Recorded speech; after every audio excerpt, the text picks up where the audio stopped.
तो आज हम देखेंगे चैप्टर 3 बंधुत्व जाति और वर्ग का हेडिंग नंबर 3। हेडिंग नंबर 3 के बारे में क्या बताया गया है कि सामाजिक विषमताएं। सामाजिक विषमताओं को हम देखेंगे और इस जो टॉपिक है इसमें हम 3 से 4 चीज़ों के बारे में पढ़ेंगे।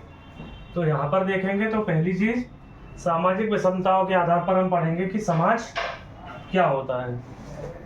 समाज का एक अध्ययन करेंगे। समाज रिश्तों, परिवार, जाति और वर्ग ऐसी विभिन्न सारी चीज़ों से मिलकर समाज बना हुआ होता है।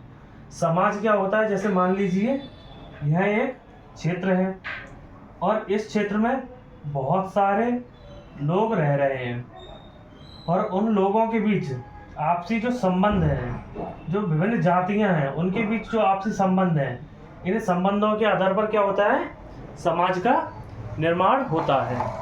समाज को अगर हम परिभाषा के तौर पर लिखें तो हम क्या कहेंगे कि समाज क्या है।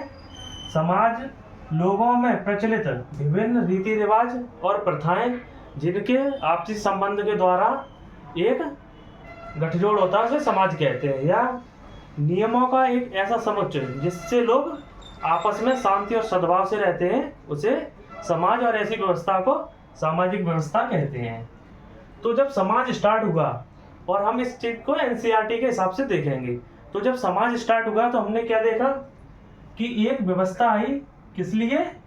समाज को संचालित करने के लिए एक व्यवस्था आई। कौन सी व्यवस्था? वर्ग व्यवस्था।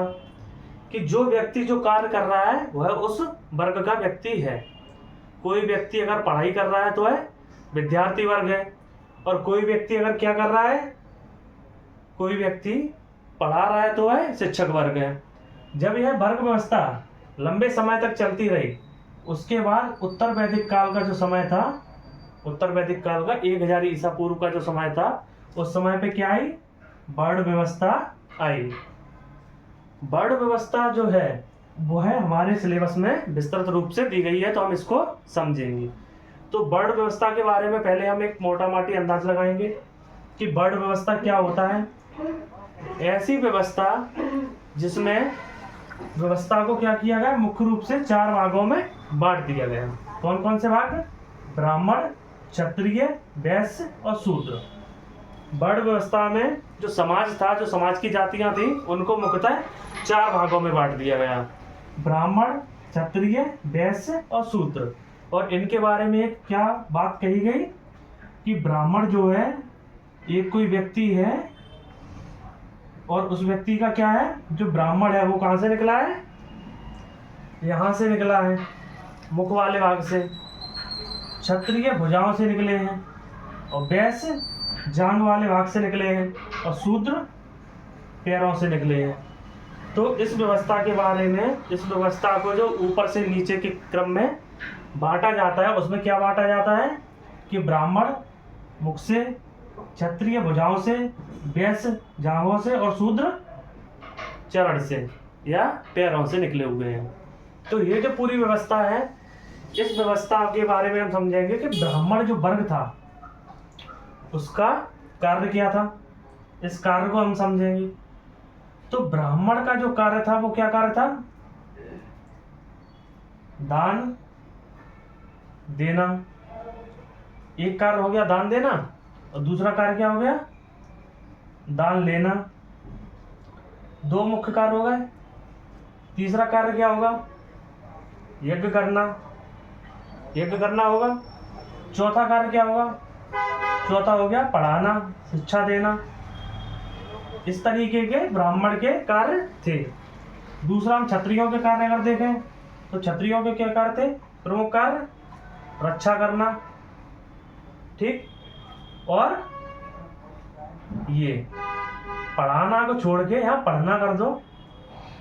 ब्राह्मणों का काम भी पढ़ना था, क्योंकि जो पढ़ेगा वही तो पढ़ाएगा, पर रक्षा, दान देना, दान लेना नहीं है। यज्ञ करेंगे अगर ब्राह्मण तो यज्ञ करवाना, पढ़ा रहे हैं ब्राह्मण तो पढ़ना। उन सारी चीज़ों का कार्य क्या था? क्षत्रियों का था। और क्षत्रियों का जो प्रमुख कार्य था वो था रक्षा। दूसरा कार्य क्या था? वैश्य का। वैश्य का मुख्य कार्य था व्यापार। व्यापार कार्य था। और क्या था? क्षत्रियों को कर देना और ब्राह्मण को दान देना। ठीक। और शूद्र का क्या कार्य था कि उपरोक्त जो तीनों फर्स्ट सेकंड और थर्ड जो वर्ण हैं, ब्राह्मण, क्षत्रिय और वैश्य, इन तीनों वर्ग का क्या करना, सेवा करना। शूद्र का क्या कार्य होता था, इन तीनों वर्ग की सेवा करना। ठीक। तो हम अपनी एनसीईआरटी में अब देखेंगे, तो एनसीईआरटी में जो हमारा पहला पॉइंट दिया गया है 3.1, ठीक, एनसीईआरटी को साथ में रख के एनसीईआरटी देखते चलेंगे। 3.1 में जो दिया गया है कि उचित जीविका, तो यहाँ हम क्या समझेंगे, उचित जीविका। जैसे ये लिखा हुआ है उचित जीविका। उचित जीविका क्या होती है? उचित का अर्थ वह होता है जो चीज सही है, और जीविका का अर्थ वह होता है जो हमारी दिनचर्या है, डेली लाइफ है और हमारी जिंदगी है। तो अगर दोनों शब्दों को मिला दिया जाए तो क्या हो जाएगा उचित जीविका अर्थ, कि सही तरीके से जीवन निर्वाह। उचित जीविका का सामान्य अर्थ क्या हुआ, उचित तरीके से जीवन निर्वाह या जीवन जीना। ठीक। उचित तरीका क्या है? उचित तरीका वह है जो कौन बनाएगा, ब्राह्मण बनाएगा। वर्ण व्यवस्था के अनुसार वर्ण व्यवस्था को 4 भागों में बांटा गया, ब्राह्मण, क्षत्रिय, वैश्य और शूद्र। इस जो व्यवस्था है इसमें क्या है, उचित ढंग से जीवन, उचित जीविका अपनाने के लिए व्यवस्था लाई गई। और इस व्यवस्था के उचित जीवन का अर्थ है सही तरीके से जीवन को जीना। और सही तरीका कौन सा, जो ब्राह्मण वर्ग बताएगा। ठीक। और ब्राह्मण वर्ग ने क्या बताया कि हम दान देंगे और दान लेंगे, यज्ञ करेंगे और लोगों को पढ़ाएंगे। और क्षत्रिय तुम क्या करोगे, तुम रक्षा करोगे और दान दोगे, यज्ञ करवाओगे और पढ़ोगे। वैश्य तुम क्या करोगे, व्यापार करोगे, बाकी के कार्य करोगे। और शूद्र तुम इन सबकी सेवा करोगे। तो यह जो व्यवस्था थी वो है बनाई गई थी। तो उचित जीविका में यही लिखा हुआ है। इसमें हम देखेंगे कि चारों जो वर्ग हैं, ये जो चारों वर्ण हैं, इनके बारे में बताया गया है। तो यहाँ से हम इस चीज को पढ़ लेंगे। दूसरा हम इसमें क्या देखेंगे कि इस व्यवस्था के बारे में क्या कहा गया है कि यह व्यवस्था कैसी थी, एक देवीय, कैसी व्यवस्था थी, देवीय व्यवस्था थी। ठीक। और देवीय व्यवस्था का सामान्य अर्थ होता है कि ऐसी व्यवस्था जो देवताओं के द्वारा बनाई गई हो। ठीक। और ऐसी व्यवस्था को देवताओं के द्वारा व्यवस्था बनाई गई है, यह क्यों कहा जाता था, इतना हमने समझ लिया। चाहो तो इसका स्क्रीनशॉट ले लो। और इसके आगे हम देखेंगे कि यह व्यवस्था देवीय व्यवस्था क्यों थी, या इस व्यवस्था को लागू क्यों किया गया था। तो देखो यहाँ से साफ कर दे रहा है, इस व्यवस्था को लागू करने के विभिन्न सारे कारण रहे होंगे। पहला कारण क्या रहा होगा, तो इनका पहला कारण होगा कि ब्राह्मण जो वर्ण है वो क्या करेगा, अपने आप को सबसे ऊपर रखेगा। ठीक। ब्राह्मण वर्ग जो है वो अपने आप को सबसे ऊपर रखेगा। दूसरा क्या रहेगा कि यह लोग बाकी जो वर्ग हैं वह उनकी बात पर विश्वास करेंगे। तो ये जो तरीके हैं, इससे क्या किया गया, इस व्यवस्था को लाया गया कि यह व्यवस्था किस लिए काम करेगी, ब्राह्मण वर्ग ने क्यों लाया, क्योंकि खुद को सबसे ऊपर रखेंगे और अच्छे से यह व्यवस्था लागू करेंगे, जिससे उन्हें डेली की जो जिंदगी है उनकी उसमें आसानी हो जाए। ठीक। दूसरा हम क्या देखेंगे कि यह जो व्यवस्था थी वह लागू किस प्रकार से, कार्य हमने देखी है क्यों और देख लिया। अब हम देखेंगे कि किस प्रकार से लागू थी। तो पहला क्या था कि देवीय सिद्धांत से लागू थी। ठीक। ब्राह्मणों ने जो बातें कही थी उनसे लागू थी। दूसरा, ब्राह्मण क्या करते थे, यह इन्हें धर्मशास्त्रों में लिख देते थे। ठीक। समाज को चलाने के लिए इन्हें धर्मशास्त्रों में लिख देते थे, जिससे कि यह व्यवस्था बनी रहे। और क्या करते थे कि यह जो व्यवस्था है इसमें लोगों के कार्य का बंटवारा कर दिया। ठीक। लोगों को कार्य बता दिए। दूसरा, दैवीय सिद्धांत से क्या बता दिया कि अगर आप यह व्यवस्था नहीं मानेंगे तो देवताओं का अपमान होगा। तीसरा, क्षत्रिय जो वर्ग था उससे संबंध बनाकर सुरक्षा की व्यवस्था कर ली कि तुम्हें हम क्या कार्य दे देंगे, रक्षा करना, जिससे क्या होगा, तुम इस चीज़ को अच्छे से कर सकते हो। ठीक, तो इसको हमने यहाँ तक देखा। अब आगे हम देखेंगे कि चैप्टर में हमारे में बताया गया है कि अक्षत्रिय राजा 3.2। देखो यहाँ तक अगर हम कंक्लूड करें, समाज को चलाने के लिए एक व्यवस्था बनाई गई, वर्ण व्यवस्था, जो 4 वर्गों में विभाजित थी, ब्राह्मण, क्षत्रिय, वैश्य और शूद्र। इन चारों के कार्य क्या थे? ब्राह्मण के कार्य दान देना, दान लेना, यज्ञ करना, पढ़ाना, ये सारे कार्य थे, और बाकी लोगों को बताना कि तुम क्या करो। दूसरा, क्षत्रिय के क्या कार्य थे? रक्षा करना, दान देना, पढ़ना, यह सारे कार्य थे। वैश्य वर्ग का था व्यापार करना, और शूद्र का क्या था? ऊपर के तीनों वर्ग की सेवा करना। इस तरीके से इनके कार्य थे। दूसरा, अगर हम इस चैप्टर में आगे देखें तो हमें आगे क्या देखने को मिलता है? अक्षत्रिय राजा। जब हम इस शब्द को सुनेंगे कि अक्षत्रिय राजा, तो हमें पता है क्षत्रिय कौन है और राजा के कर्तव्य क्या थे। ठीक, तो अक्षत्रिय राजा होते थे या नहीं होते थे? समर्थन में हाँ या नहीं? और क्या राजा का क्षत्रिय होना ही आवश्यक है? ऐसा ब्राह्मण वर्ग ने कहा है कि जो राजा होगा वो कौन होगा? हमेशा क्षत्रिय ही होगा, क्योंकि उनकी जो वर्ण व्यवस्था है उसके हिसाब से राजा क्या था? राजा का काम लोगों की रक्षा करना है, और क्षत्रिय का काम उन्होंने बताया लोगों की रक्षा करना। तो जो क्षत्रिय है वही राजा बनेगा। किंतु ऐसा देखा गया है इतिहास में कि राजा अक्षत्रिय है, मतलब बाकी वैश्य, शूद्र और ब्राह्मण वर्ग से भी रहे हैं। जैसे पिछले पाठ में हमने पढ़ा मौर्य के बारे में, पढ़ा, तो जो मौर्य सम्राट थे उनके बारे में इतिहासकार क्या मानते हैं कि यह कैसे थे? ब्रसल कुल के थे। और कुछ इतिहासकार क्या मानते हैं? यह क्षत्रिय कुल के थे। ठीक, ब्रसल कुल का अर्थ क्या होता है? ब्रसल मतलब निम्न, नीचे। ठीक, तब का जो नीचा होता था, तो यह क्या थे? ब्रसल कुल के थे, नीची जात के व्यक्ति थे, और यह क्या बन गए थे? राजा बन गए थे।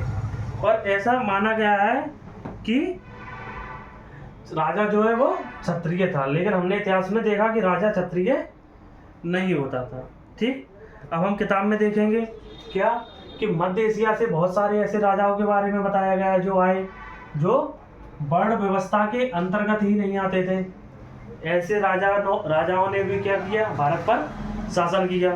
तो वह राजा क्या हुए? वह भी अक्षत्रिय राजा हुए। जैसे 2 राजाओं के बारे में बताया गया है, एक शक राजा रुद्रदामन। ठीक, शकों के राजा रुद्रदामन। ठीक, तो रुद्रदामन को क्या बताया गया है कि यह मलेच्छ थे। ठीक, जैसे यहाँ पे हमने लिखा है मलेच्छ, वर्ड को हम समझेंगे, मलेच्छ थे। और किसके बारे में बताया गया है? सातवाहन राजाओं के बारे में बताया गया है, जो क्या थे? सातवाहन राजाओं के बारे में बताया गया है जो ब्राह्मण थे। ठीक, और इन लोगों ने क्या किए? आपस में संबंध भी स्थापित किए। तो इस तरीके से राजा का क्षत्रिय होना या अक्षत्रिय होना नहीं मायने रखता था। मायने क्या रखता था? राजा का ताकतवर होना। अगर राजा ताकतवर है तो वह क्या करेगा? शासन करेगा, और राजा शक्तिशाली बनने के लिए क्या करेगा? खुद को ताकतवर करता रहेगा। यहाँ तक समझ में आया? दूसरा, यहाँ पे एक जो शब्द आया मलेच्छ, तो मलेच्छ के बारे में समझेंगे। मलेच्छ का जो शाब्दिक अर्थ है वह है गंदा। ठीक, जैसे हम सामान्यतः अपनी भाषा में और अपने परिवारों में कभी ना कभी इस चीज को सुनते रहे होंगे कि कैसे मलेच्छी बने घूम रहे हो, तो वो वर्ड मलेच्छ से ही निकला है। ठीक, तो इसके बारे में हमने देखा। दूसरा हमने क्या देखा कि राजा क्या करता था? अक्षत्रिय हो या क्षत्रिय हो या फिर वो ब्राह्मण हो, वह शासन को बनाए रखने के लिए, ताकतवर बने रहने के लिए संबंधों का भी स्थापना करता था। तीसरा हम देखेंगे जाति की गतिशीलता। ठीक, जाति और समाज की गतिशीलता, कि जाति और समाज में कैसे कैसे परिवर्तन आए और कैसे कैसे यह जाति बदली। ठीक, तो हम सबसे पहले लिखेंगे जाति, और जाति के बारे में हम क्या देखेंगे कि जाति कैसे कैसे जाति में बदलाव आया।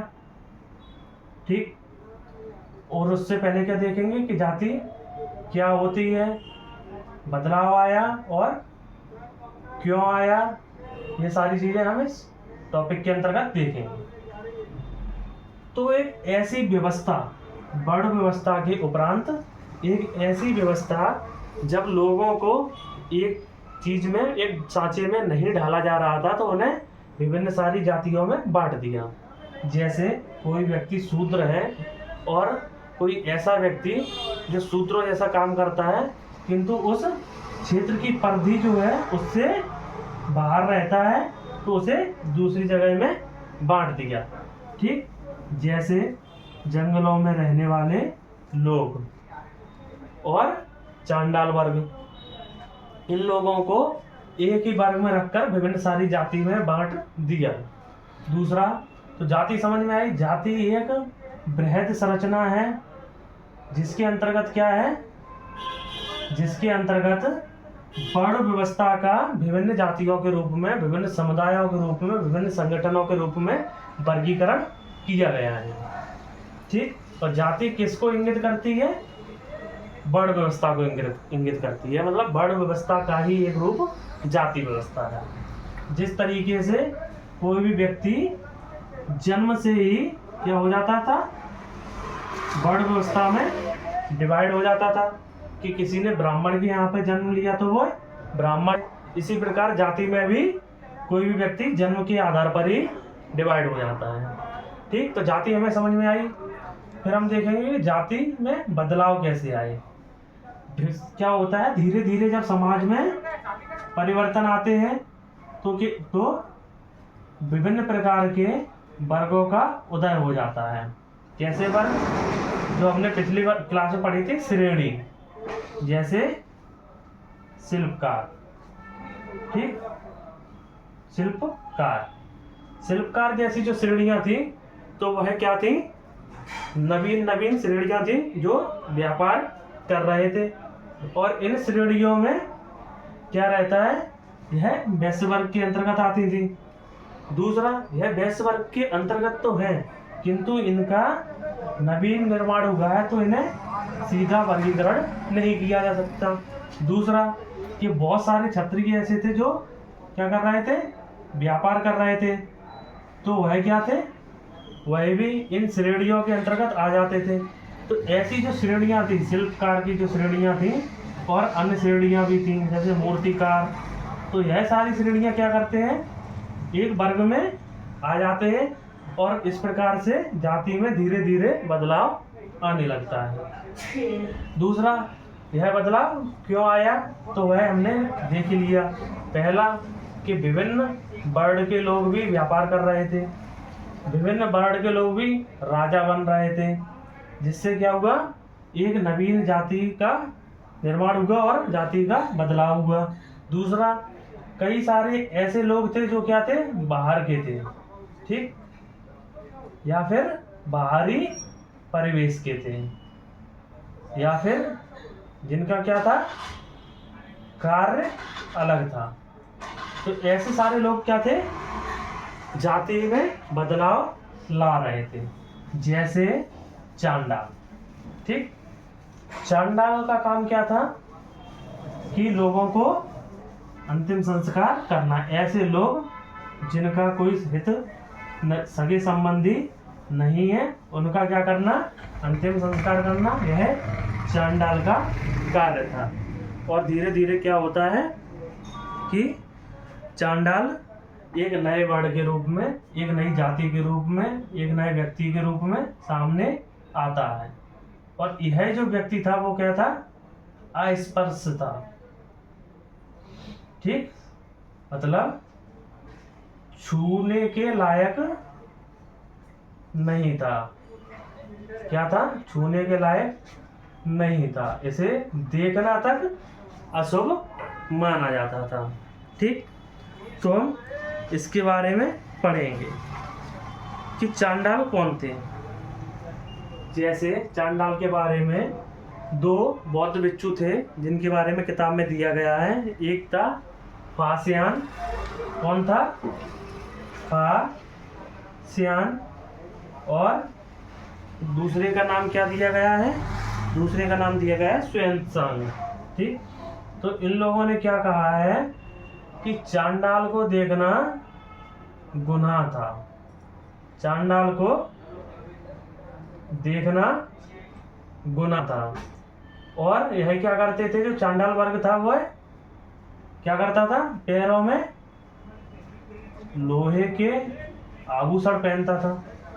ठीक, दूसरा क्या करता था? शवों से जो कपड़े निकलते थे उन्हें पहनता था। तो एक वर्ग सामने आया चांडाल, जिसका कार्य क्या होता था? अंतिम संस्कार करवाना। ठीक, अंतिम संस्कार करवाना। और यह क्या करता था? अंतिम संस्कार करवाता था। इसे अस्पर्श था, यह छूने के लायक नहीं था। दो यात्री फास्यान और xuanzang ने क्या कहा कि इसे देखना भी गुनाह था। और यह क्या करता था? लोहे के आभूषण पहनता था, जिससे क्या होता था? यह व्यक्ति जब रोड पे निकलेगा तो यह आवाज करेगा, जिससे बाकी के व्यक्ति इसे देखें या ना देखें यह उनकी मर्जी पर निर्धारित हो जाए। तो इस प्रकार से चांडाल के बारे में बताया गया है। और चांडाल के यह जो कार्य थे इनका वर्णन हमें कहाँ मिलता है? मनुस्मृति में चांडाल के वर्णन मिलता है। मनुस्मृति। तो मनुस्मृति क्या है? मनुस्मृति हिंदुओं की एक पुरानी सामाजिक व्यवस्था की किताब थी, जो अब वर्तमान में उतनी प्रासंगिक नहीं बची है। ठीक है, तो यह सारी चीज़ें हमने देखी। उसके बाद हम देखेंगे कि क्या है। एक कहानी दी गई है किताब में। क्या कहानी दी गई है? बोधिसत्व की कहानी दी गई है।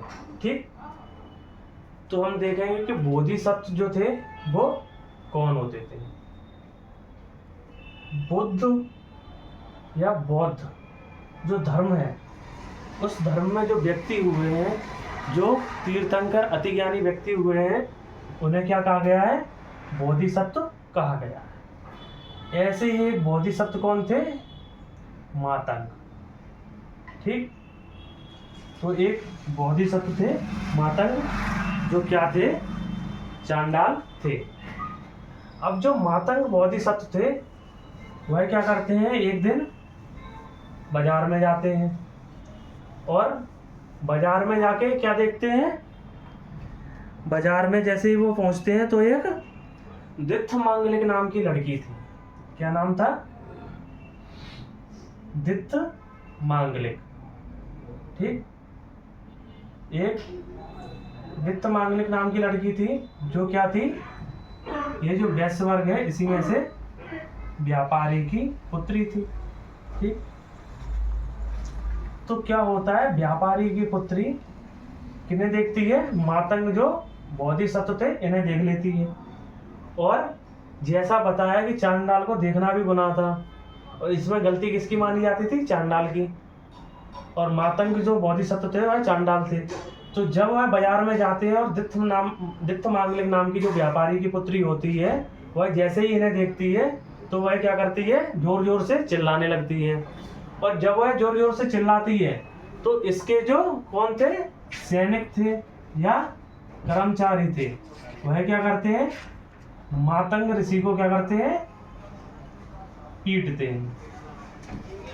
और यह जो दित्थमांगलिक लड़की थी वह क्या करती है? अपनी आंखें धोती है कि हमने किसको देख लिया। इसके उपरांत जो मातंग थे वह इसके घर के बाहर जाके लेट जाते हैं और 7 दिन लेटे रहते हैं। उसके बाद इसके घर वाले क्या करते हैं? इसे मातंग को सौंप देते हैं। मातंग जो उपवास से कमजोर हो गए थे, भूखे प्यासे लेटे थे, उन्हें लेकर दित्थ कहाँ जाती है? मातंग के घर चांडाल की बस्ती में जाती है।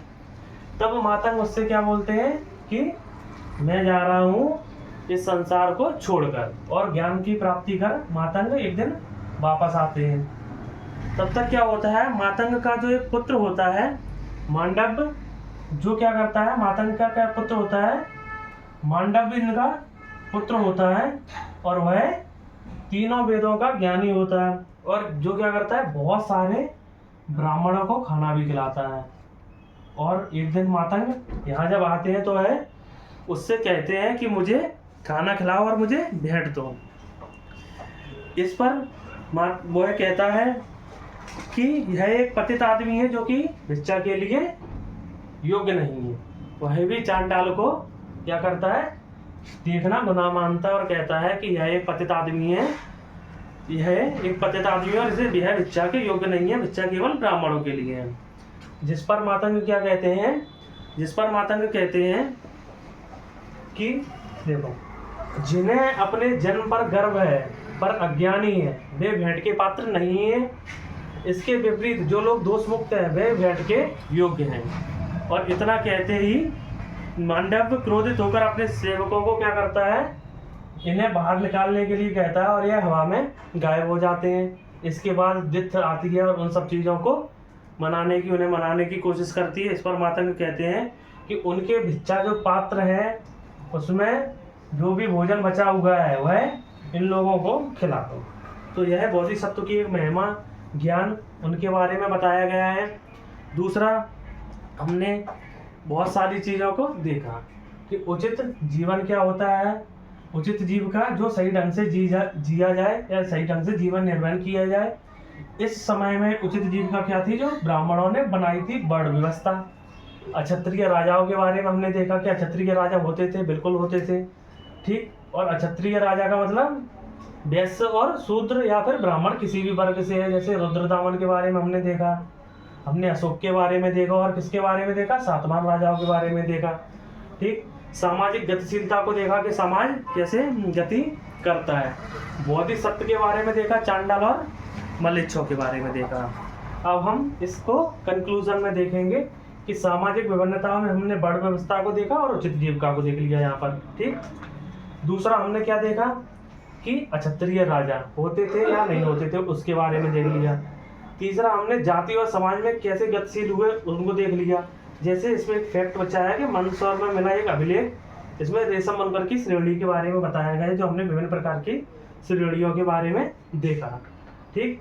उसके बाद हमने क्या देखा कि चारों वर्णों का एकीकरण, उपमहाद्वीप में पाई जाने वाली विभिन्न वर्णों का एकीकरण कैसे रहा, ठीक। चारों वर्णों के परे अधीनता और संघर्ष, और यह बोधिसत्व की कहानी देखी। अब इसमें सिर्फ एक चीज बचती है जिसको हम सिलसिलेवार देखेंगे, और या फिर एक कहानी बचती है। यह जो चैप्टर है, यह जो पाठ है, यह किस पर आधारित है, यह महाभारत पर आधारित है, ठीक। तो महाभारत के बारे में इसमें एक कहानी मिलती है क्या, कि जब द्रोणाचार्य के समक्ष कौन पहुंचता है, एकलव्य पहुंचता है, और वह क्या बोलता है कि हमें आपसे शिक्षा लेनी है। तो द्रोणाचार्य जो वर्णाश्रम व्यवस्था के किसको मानते थे, वर्णाश्रम व्यवस्था के धर्म को मानते थे, तो उन्होंने उससे मना कर दिया कि आप इस शिक्षा को प्राप्त नहीं कर सकते। शिक्षा को प्राप्त करने का कार्य सिर्फ किसका है, क्षत्रिय का है, ठीक। और ऐसा किसने कहा, द्रोण ने कहा, ठीक। द्रोणाचार्य ने ऐसा कहा, किससे, एकलव्य से। उसके बाद एकलव्य क्या होता है, चला जाता है जंगलों में, और द्रोणाचार्य की एक मूर्ति बनाकर प्रैक्टिस करने लगता है। फिर जब द्रोणाचार्य एक दिन जंगल में ऐसे ही घूम रहे थे, तो उनके पास क्या होता है, एक उनका जो कुत्ता होता है वह जब जा रहा होता है और वह एकलव्य पर भौंकने लगता है। एकलव्य पर जब कुत्ता भौंकता है तो एकलव्य 7 बाण, कितने बाण, 7 बाण एक साथ चलाकर इस कुत्ते का मुंह बंद कर देते हैं। फिर यह कुत्ता कहाँ जाता है, द्रोण के पास जाता है, और जब द्रोण यह देखते हैं तो देखने आते हैं कि ऐसा किसने किया। चूंकि द्रोण ने किसे, अर्जुन को एक वचन दिया था कि सबसे बड़े धनुर्धर कौन होगा? अर्जुन होगा।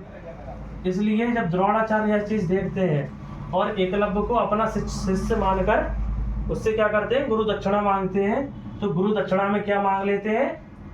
दाहिने हाथ का अंगूठा। कौन से हाथ का? दाहिने हाथ का अंगूठा। अब कोई व्यक्ति ऐसे अगर बाण चला रहा है और उससे तुम ये अंगूठा मांग लोगे तो वह कैसे पकड़ेगा? और जिससे क्या होता है? अर्जुन ही सर्वश्रेष्ठ धनुर्धर बने रहते हैं। यह कहानी हमें मिलती है इस किताब में, जिसमें क्या बताया गया है कि जो चारों जो वर्ण थे वह क्या होते? उनका क्या होता था? कठोरता से पालन होता था। और जिसके लिए व्यक्ति क्या करते थे? इस लेवल की काम करते थे और इस तरीके से धर्म को मानते थे। दूसरा इसमें क्या कहा गया है सामाजिक गतिशीलता में? कि विभिन्न जगहों पर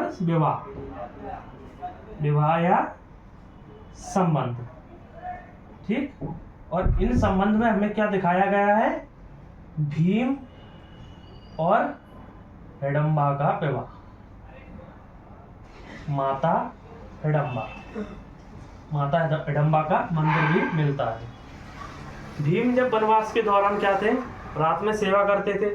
तो हिडम्बा क्या थी? एक राक्षस की पुत्री थी और वह इनके समक्ष जब आती है तो वह भीम पर मोहित हो जाती है और भीम के सामने शादी का प्रस्ताव रखती है।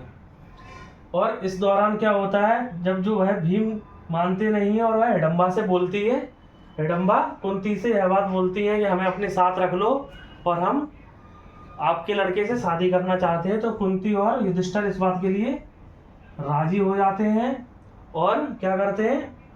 हिडम्बा की भीम से शादी हो जाती है।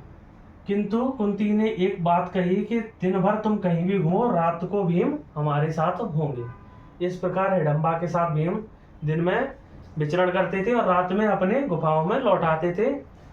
कुछ समय के उपरांत इनका एक पुत्र हुआ घटोत्कच, ठीक। घटोत्कच इनका एक पुत्र होता है। उसके बाद भी हिडम्बा अपने पुत्र घटोत्कच को लेकर जंगल में चली जाती है और भीम अपने घर लौट जाते हैं। किंतु जब जब इन्होंने घटोत्कच को याद किया, घटोत्कच ने अपने वचन के मुताबिक यहाँ मौजूद होता है, ठीक। तो यह कहानी हमें दिखाती है। और यह कहानी में राक्षस कहने का अर्थ क्या है? राक्षस कहने का अर्थ है वह है जो वर्ण व्यवस्था को नहीं मानते हैं और सामाजिक नियम और कानून के विपरीत चलते हैं। उनमें शादी का होना सामाजिक गतिशीलता को दर्शाता है। इस तरीके से आज इस क्लास को यहीं ख़त्म करेंगे। जो भी क्वेश्चन हो वो कमेंट में लिखना। उचित जीविका, क्षत्रिय और सारी चीज़ें हमने समझ ली हैं। एक बार पढ़ेंगे और दोबारा इस चीज़ को अच्छे से समझेंगे, ठीक है। एक चीज़ दोबारा से समझ लो कि वर्ण व्यवस्था क्या थी?